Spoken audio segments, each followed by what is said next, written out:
Iran ये कहता है कि जनाब अक़वाम मुत्तहिदा में हमारे खिलाफ मजम्मत हो रही है, जबकि हम जवाबी कार्रवाई कर रहे हैं और फौजी अड्डों को निशाना बना रहे हैं, जबकि हमारे ऊपर जारियत करने वाले अमेरिका और इसराइल की मजम्मत नहीं हो रही, जिन्होंने हमले में पहल की और जिन्होंने जंग को शुरू किया और जिन्होंने हमारे बहुत सारे सिविलियन को मारा और बच्चियों को शहीद किया, बहुत छोटी बच्चियों को।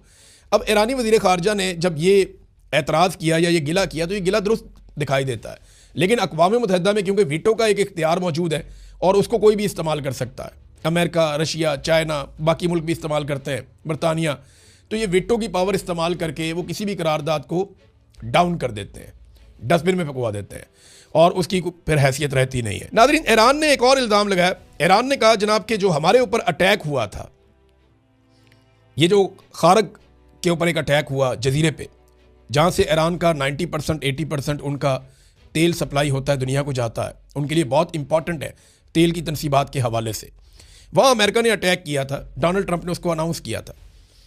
ईरान ने इल्ज़ाम लगाया कि हमारे ऊपर जो अटैक हुआ इसमें रॉकेट मारे गए थे और ये रॉकेट रियासुल खैमा, यानी ये यूएई का एक एरिया है रियासुल खैमा, यहाँ से और दुबई से ये रॉकेट मारे गए हैं।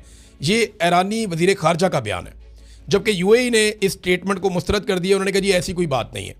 दूसरी जानिब ईरान ने यूक्रेन को भी एक वार्निंग जारी कर दी है कि अगर यूक्रेन ने इसराइल को ड्रोन दिए और ड्रोन देकर इसराइल की मदद की तो फिर ईरान के पास ये जायज़ होगा और यूक्रेन ईरान का जायज़ हदफ बन जाएगा। हम यूक्रेन के ऊपर अटैक कर सकेंगे और हमारा ये हक होगा कि हम बदले में यूक्रेन के ऊपर हमला करें। देखिए ना, यूक्रेन के साथ पहले ही रशिया की जंग चल रही है, अगर ईरान भी यहाँ से अटैक करेगा तो यूक्रेन के लिए प्रॉब्लम बढ़ जाएगा और यूक्रेन को दो महाजों पर लड़ना पड़ेगा। अब यूक्रेन ने यह सोचना है कि उसने कितने ड्रोन किसको फराहम करने हैं, अमेरिका ने तो उनसे मांगे, देखते हैं क्या होगा। नाज़रीन, एक और बड़ी इंपॉर्टेंट डेवलपमेंट जो है ना, वो इस रीजन से आबनाए हुर्मत में तो जंग चल रही है। डोनाल्ड ट्रंप के लिए सबसे ज़्यादा शर्मिंदगी की बात यह है कि समंदर का एक रास्ता है, एक तरफ डोनाल्ड ट्रंप बैठा है, इसराइल बैठा है, अमेरिका के इत्तेहादी अरब ममालिक बैठे हैं और एक तरफ अकेला ईरान है। ईरान ने वो रास्ता बंद कर दिया, ये सारे मिलकर खुलवा नहीं पा रहे और डोनाल्ड ट्रंप पूरी दुनिया को आवाज़ें दे रहा है कि आगे इसको खोलो। अब आबनाए हुर्मज़ अगर जंग बंदी के बाद खुलती है तो डोनाल्ड ट्रंप की कोई इज्जत नहीं बचेगी और अगर इस वक्त डोनाल्ड ट्रंप जंग बंद करके वापस चला जाता है, चाहे जीतने की अनाउंसमेंट करके वापस चला जाए, डोनाल्ड ट्रंप का सौदा कोई नहीं खरीदेगा, डोनाल्ड ट्रंप की बात कोई नहीं मानेगा। उसके लिए सिचुएशन बहुत परेशान कुन है। लेकिन इस रीजन से हज़ारों मील दूर एक और एरिया है और वो मैं बात कर रहा हूँ शुमाली कोरिया की। शुमाली कोरिया में दो लोग बहुत इंपॉर्टेंट हैं, एक किम जोंग उन और एक उनकी बहन किम यो जोंग। ये दोनों बहुत इंपॉर्टेंट हैं, इनकी बहन के स्टेटमेंट को भी बहुत अहमियत दी जाती है। तो किम जोंग उन ने कहा कि हम जंग नहीं चाहते, लेकिन हम जंग को अवॉइड भी नहीं करना चाहते, यानी हमारा कोई इरादा नहीं, अगर जंग मुसल्लत की गई हम लड़ना भी चाहते हैं, फिर यानी जंग को अवॉइड करने का हमारा कोई इरादा नहीं है, लेकिन हम जंग लड़ना नहीं चाहते। अमेरिका ने हमला करके बेशर्मी की है, ये गैर कानूनी जारहियत है, इसको ये करार दिया किम जोंग उन ने। जबकि उनकी जो बहन है किम यो जोंग, उन्होंने कहा कि अमेरिका और साउथ कोरिया की जंगी मुश्कों के खौफनाक नताइज बरामद होंगे, ये वार्निंग दी उन्होंने। ये अभी अमेरिका और जनूबी कोरिया वहाँ पे जंगी मशकें कर रहे हैं, जिस पे 10 मिसाइल मारे हैं किम जोंग उन ने और उन मिसाइलों को इंटरसेप्ट नहीं कर सका अमेरिका या जनूबी कोरिया। जनूबी कोरिया और शुमाली कोरिया में लड़ाई रहती है ना, और शुमाली कोरिया की लड़ाई जापान के साथ भी रहती है, तो इसलिए अमेरिका ने वहाँ पे एयर डिफेंस सिस्टम लगाए हुए हैं। वो एयर डिफेंस सिस्टम निकाल के वहाँ से ले गया अमेरिका, इसराइल को बचाने के लिए, मिडिल ईस्ट के अंदर उनको ज़रूरत है। तो अब यहाँ पे उन्होंने जब मिसाइल मारे तो वो इंटरसेप्ट नहीं हुए और अब किम जोंग उन को ये पता है कि वो जो भी मिसाइल मारेगा ये फिजा उसके लिए खाली है, ये माहौल बन गया वहाँ पे। तो वो धमकी शमकी भी उन्होंने लगा दी है और ये उनकी बहन ने भी कह दिया है कि अमेरिका और साउथ कोरिया की जंगी मशकों के बड़े खौफनाक नताइज हो सकते हैं। ये एक तरह की वार्निंग उन्होंने जारी की है। नाज़रीन, अमेरिका ने बड़े बड़े मुल्कों से मदद मांगी, वो तो बड़ी दूर की बात है। स्विट्ज़रलैंड जैसा एक छोटा सा मुल्क यूरोप के बीच में है, कोई इतना बड़ा तगड़ा मुल्क भी नहीं है। स्विट्ज़रलैंड ने 2 अमरीकी फ़ौजी जहाज़ों को या परवाज़ों को अपनी फ़िज़ाई हदूद के इस्तेमाल की इजाज़त देने से इनकार कर दिया। अब आप अंदाज़ा करें कि अमेरिका की हालत इस वक्त क्या बन चुकी है कि स्विट्ज़रलैंड जैसा एक मुल्क वो मना कर रहा है, नहीं जी आप तैयारे यहाँ से नहीं गुजार सकते। एक और नाज़रीन, आपको मैंने बताया था प्रोफेसर जियांग के बारे में, ये चाइना के एक प्रोफेसर हैं जो कैनेडियन नेशनल है। इन्होंने पहले कुछ पेशन गोइयाँ की थी जो बिल्कुल ठीक साबित हुई हैं। अब इन्होंने 3 पेशन गोइयाँ मौजूदा हालात में की हैं। एक, उन्होंने कहा कि अमेरिका ईरान के खिलाफ एटमी हथियार इस्तेमाल नहीं करेगा, देखें ये अगर जब भी करेगा ना तो इसराइल करेगा, अमेरिका नहीं करेगा, ये मुझे भी अंदाज़ा है।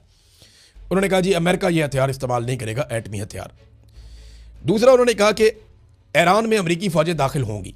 अब उन्हें यह लगता है कि कैलकुलेशन ये बन गई है कि डोनाल्ड ट्रंप के लिए पीछे हटना अब मौत है और आगे बढ़ना वैसे ही मौत है, तो वो इसको लिंगर ऑन करने के लिए अपनी फ़ौज दाखिल करके कोशिश करेगा कि आहिस्ता आहिस्ता उसका फैसला मकबूल हो जाए। बहरहाल ईरान में अमेरिकी फ़ौजें दाखिल होंगी ये उन्होंने कहा, और एक फॉल्स फ्लैग ऑपरेशन के बारे में बातें भी हो रही हैं कि कोई ना कोई ऐसी कार्रवाई अमेरिका में या अमेरिकी इत्तेहादियों के साथ कहीं ना कहीं हो जाएगी जिसकी बुनियाद पे फिर सारे मिलकर ईरान के ऊपर अटैक करेंगे और ये ज़मीनी फ़ौज भी जा सकती है। लेकिन इसमें जो सबसे इंपॉर्टेंट चीज़ उन्होंने की, उन्होंने कहा जी अमेरिका और इसराइल ईरान जंग की आड़ में मस्जिद अक्सा को तबाह कर देंगे, हम मुसलमान कहते हैं शहीद कर देंगे। उन्होंने यह दावा किया कि अमेरिका और इसराइल ईरान जंग की आड़ में मस्जिद अक्सा को नुकसान पहुंचा सकते हैं, उसे शहीद कर सकते हैं। ये बात इससे पहले भी कुछ लोगों ने की है, ये बात इससे पहले सुनी गई है, एक मरतबा नहीं मल्टीपल टाइम सुनी गई है, और ये बड़ी खौफनाक सिचुएशन बन जाएगी और मुसलमानों के जज्बात बहुत भड़क जाएंगे। एक और ख़बर है नाज़रीन, और ये खबर है सिंपल इतनी सी है कि दुनिया भर के मीडिया को एक खबर फीड की गई है, क्योंकि इस खबर में किसी सोर्स का नाम नहीं बताया गया। ये नहीं बताया गया कि हमास के किस रहनुमा ने यह बात की या हमास के कौन से ग्रुप ने यह बात की। बस ये एक तस्वीर शाया करके ये लिख दिया गया कि दुनिया भर के मीडिया को यह खबर जारी की गई है, और मीडिया में छपी हुई है, आप गूगल करके देख सकते हैं कि हमास ने ईरान से एक दर्द बड़ी अपील की है कि जनाब आप अरब ममालिक के ऊपर हमले ना करें। देखिए ईरान बार बार ये कह रहा है कि हम तो अरब ममालिक पे हमले नहीं कर रहे, हम तो उनको शहरियों को बचा रहे हैं, हम तो सिर्फ उस दुश्मन पे हमले कर रहे हैं जो अरब ममालिक की सरजमीन को हमारे खिलाफ इस्तेमाल कर रहा है। ये ईरान बार बार कहता है। बहरहाल इस खबर का कोई सोर्स अभी तक सामने नहीं आया, सोर्स सामने आएगा तो पता चलेगा कि ये कौन है। हाँ, एक खबर और जो पाकिस्तान से दी गई और पाकिस्तान की हुकूमत ने दी, आबिद शेर अली यानी नवाज शरीफ साहब की, शहबाज शरीफ साहब की फैमिली के बंदे हैं, बहुत इंपॉर्टेंट शख्सियत हैं, PMLN की हुकूमत का हिस्सा हैं। तो आबिद शेरदी ने दावा किया कि मुल्ला हैबतुल्लाह को कत्ल कर दिया गया वहाँ पे पाकिस्तान एयरफोर्स की जानिब से अफगानिस्तान में। अब ये बड़ी अजीब चीज़ है, यानी आबिद शेरदी ने लिखा कि कंधार पर ताज़ा तरीन पाक फ़ज़ाइया के हमलों के बाद तालिबान के सुप्रीम लीडर मुल्ला हैबतुल्लाह खूनज़ादा की सूरत हाल गैर वाज़ेह है। मुतअद्दिद ज़राए दावा कर रहे हैं कि वो पाकिस्तानी हमलों में हलाक हो गए हैं। अब हमने सारा मीडिया चेक किया, 3-4 साल हो गए इनके बारे में खबर ही क्यों नहीं आई इंटरनेशनल मीडिया में, और इस तरह की कोई खबर है भी नहीं, ये एक फेक खबर है। इस पे जो उन्होंने तस्वीर लगाई उसमें मुल्ला हैबतुल्लाह की तस्वीर लगा के उसके ऊपर एलिमिनेटेड लिखा हुआ है। देखिए मुझे नहीं लगता कि पाकिस्तानी फ़ौज या पाकिस्तानी हुकूमत कोई इस किस्म का रिस्क लेगी, क्योंकि इसके असरात कई दहाइयों तक जाएंगे। ये आग से खेलने वाला काम है। मैं किसी के नज़रिए या किसी की पॉलिसी की बात नहीं कर रहा, मैं ये कह रहा हूँ कि दोनों हमसाया ममालिक हैं और दोनों को रियलिटी के साथ चलना होगा, एक दूसरे को तस्लीम करना होगा, एक दूसरे की मदद करनी होगी, और दहशतगर्दी को मिलकर जड़ से उखाड़ना पड़ेगा, तभी दोनों ममालिक में अमन आएगा। वैसे आपस में जितना मर्जी लड़ते रहे, एक दिन टेबल पे ही फैसला होना है। अब तक के लिए इतनी अपना ख्याल रखिएगा, अपने चैनल का भी। अल्लाह हाफ़िज़।